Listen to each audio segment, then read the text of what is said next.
बेअकली बेशक रड़े ते नच्चे पई, अकल हमेशा परदे विच ही रहिंदी है।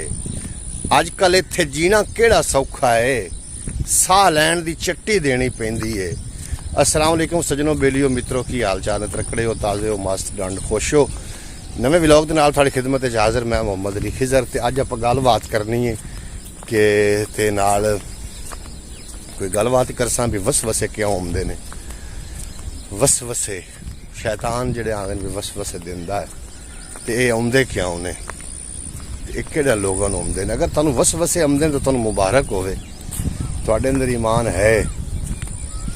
अगर वसवसे नहीं आउंदे तो समझ लो कि थोड़े अंदर वो दौलत नहीं है जिहदी पर वसवसे आने चाहिए ने। शैतान एक बड़ा वड्डा डाकू है। ये मेरी उस जगह ते कभी भी हमला नहीं करता।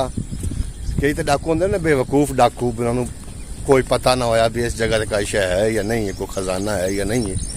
लेकिन जिहड़ा शैतान है ना, ये जदों भी हमला करता है, ये पहले माल चैक करता है कि इत्थे माल है या कि नहीं है।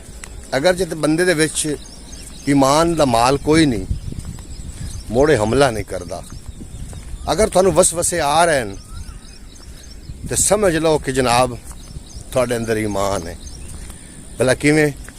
एक मिसाल आपां देने आ भी जेहड़े घर बेरी होवे, बेर, उस घर वट्टे तो मुड़ावने ही आमने।